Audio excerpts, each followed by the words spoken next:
The Sims 4 team gives an update on the most game-breaking issue and what we can expect for bug fixes in 2026. I have tons to complain about when it comes to Sims 4, but one thing I do like that they're doing is they are updating us on what they're fixing more frequently. Now, it remains to be seen if this actually will continue because we all know they are inconsistent with these topics. However, I do want to go over this because this is one of the most severe, if not the most severe issue in Sims 4, and that is save file corruption. As I've said many times before, it is an issue that has many causes apparently, and I do worry this is something that will never be fully fixed. Now that doomerism aside, let's go ahead and see what the team had to say. As it reads, save file investigation recap in 2026 plans. So Simmers, over the past few months, we've been sharing our progress with you as we work our way through concerns about save file issues,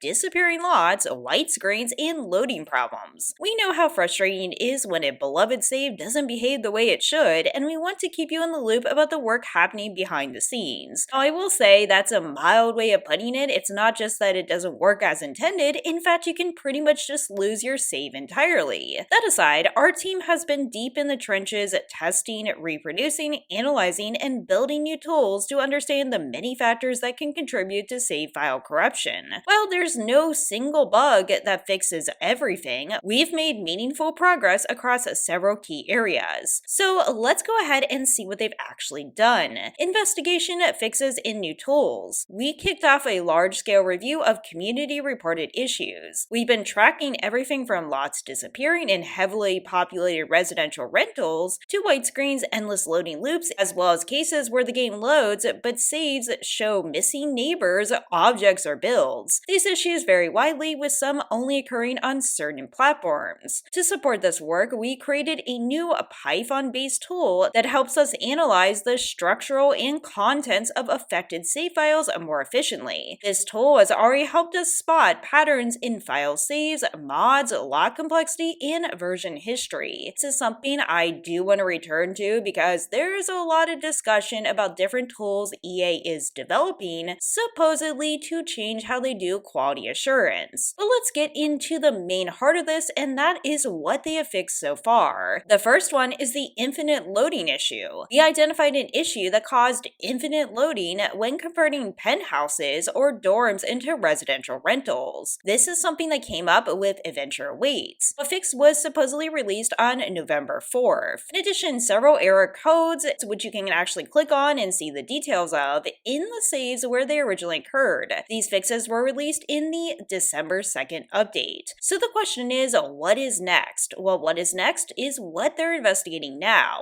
The first thing is an overflow, a leading theory for missing lots. We found compelling evidence that some cases of missing lots or disappearing homes can be caused by what we call a protobuf overflow. And in this case, this is a situation where a lot or saved data grows so large it hits the storage limit. Our early testing suggests that the memory boost feature reduces this risk on some hardware configurations. And honestly, I was super skeptical of this. It's still in pilot, but some people are reporting it's already doing wonders for them.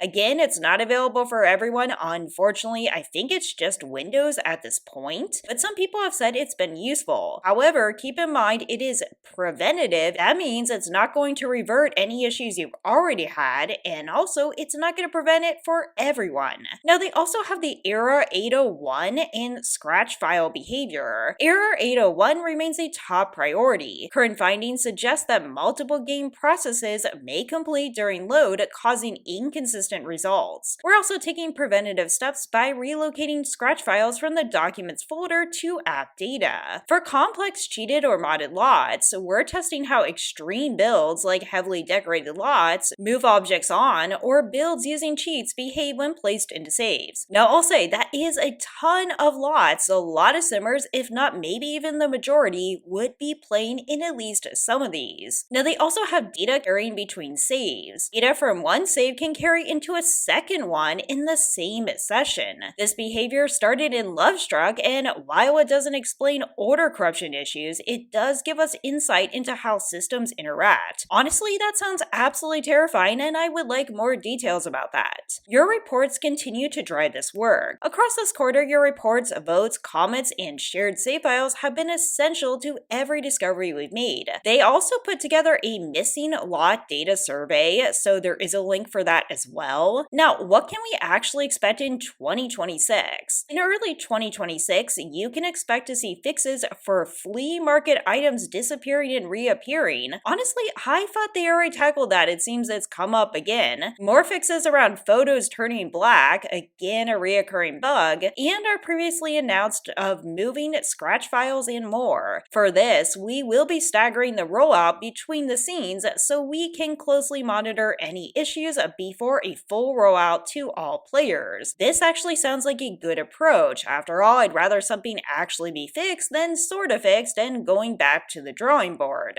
Now, you can expect more updates from the team on our save file investigations, including testing our investigations into mod data. I do expect there's going to be lots of commentary about how Sims 4 is broken beyond repair, but as you know, I am a news channel and I do want to cover things as they come out. As always, please take care of yourselves and I will see you in the next video.